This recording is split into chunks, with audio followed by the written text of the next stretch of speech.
Hi, this is Anna Crowe with the Get Real podcast, where CEOs, CMOs, and communications experts share their real advice. It's 6 questions under 9 minutes because it gets to it real fast. So let's get to it. Special podcast today. We have 2 incredible guests. In a few short sentences, would you tell us who you are and what you do? Hi, my name is Abigail Aboitiz. I'm a serial entrepreneur. I've been in the healthcare space for about a decade now, and we are here to basically show you what we can do with our technology, which is 24/7 health solution, as well as the advanced wearables, and how it can change your lives, really, considering the situations with the coronavirus. Wonderful. And Dean, I know you've been with the company for a little bit now too. And what's your role? Yes. So good morning again. I am Dean Ward, the CEO of 24/7 Health Solution, and I work with Abby in developing our products and trying to help folks be able to improve their health without having to risk some exposure during this time, but also just giving them more alternatives for not only working with their physician, but being more engaged in their own healthcare. Wonderful. Well, excited to have you both on. Abigail, let's start with you. What do you believe is the best thing about being a leader in your industry? It's about making an impact, really, and with the way how technology evolved, we get a chance to actually improve people's lives by improving their health, especially with this whole situation with COVID. You can actually monitor your patients and your loved ones remotely now. So it's the best solution you can possibly have. I love considering that. the situation. Yeah. Yeah, I love that. And I'm such a big fan of the company, and Dean and I got a chance to connect a couple of weeks ago, and I loved learning all about it.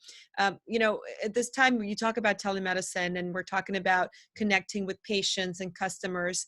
I hear from other successful executives and entrepreneurs that creating authentic connections can be challenging with all the noise today. What's your take on that? And Abigail, perhaps you can kick us off, and I'd love to hear from you as well, Dean.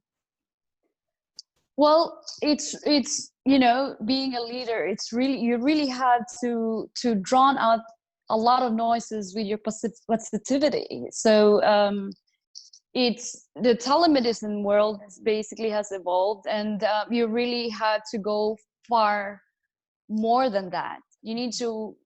It's the future is how I see this is everything is going to be. Everything is going to be automated. So you're going to need to basically require personal touch. And that's what our company is all about. Yeah, I would agree. I think that as I reach out to folks and start to, talk about what we do, as I said before in our previous discussion, I usually try to start with how are they doing and connecting with them really on a human level, personally. People are going through a lot right now. Even executives are not immune in many ways to some of the stresses that we are going through. I think just recognizing that and understanding that they're, in some ways having to overcome a lot of different things and trying to pivot and do business differently. So I think connecting with them on a human level is important. Adding that compassion to what we do as an organization, not only with patients, but with the people that we deal with on a professional level, our physicians and executives. I think it's important to have that connection and be authentic. And not only, you kind of start with that human connection, talk about business, do it in a way that obviously is going to be productive. And then you end on that human level as well, so that you're still leaving them with that connection. Great. Absolutely. And is there any other real advice that you can give to other executives? Anything else that you think is really important that leaders should know about, whether it's related to the industry or leadership or any of those topics? Well, it's success never comes quick, and there's no I on a team, and that's I also a strong believer of an SEE protocol. So you need to be able to search, evaluate, then you can execute, whatever that may be. You need to know, you need to take control of your business, you need to take control of your life, and you need to basically be in a position where you're actually really solving real problems. And I think that would be it for me. Yes. Nice. How about you, Dean? I think that there's one of the things that I have learned with Abby and some of the other folks that we work with is we have to have a sense of humor for all of this, because no one prepares you for managing a business, let alone starting up a business in the middle of a pandemic. So we just happen to be in the right place at the right time with what we do.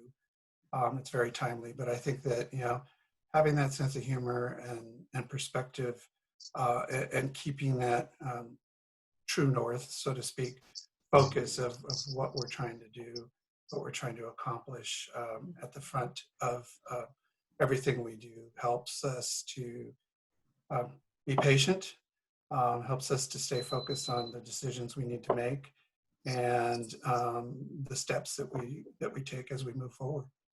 Wonderful. And before we move into the question about Abigail's first job, which I want to know about, how can people get a hold of you? How can people learn more about the business and what you guys are doing? Yes, you can go to www.yesdoctor247.com and also go to amifit.today. Perfect. All right, Abby, tell us about your first job. My first job, I was a DJ at a Manila broadcasting company in the Philippines, which I really don't consider as a real job. It was more of a hobby. But then my real first job, when I was living in Maryland, I was a retail manager at a little mini Oriental market.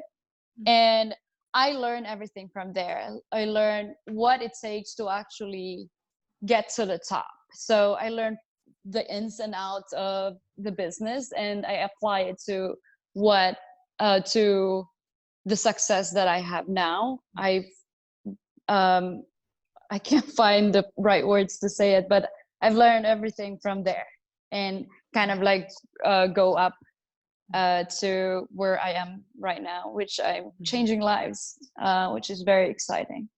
Yeah, and it's so powerful, and it's always great to hear about the beginnings, right? And you said it was more of a hobby, and the difference between hobby and a job and all those, that's a whole other conversation we can get involved with. But really great to hear that, and really impressed and honored that you guys joined today to talk about the great things you guys are doing and the impact you're making, especially right now and with everything that's going on in our world. So thanks again, and for everyone listening, thank you for tuning in. This is Anna Crowe with the Get Real podcast. For more insights, visit us at crowepr.com. Thanks so much and make it a great day. Thank you so much.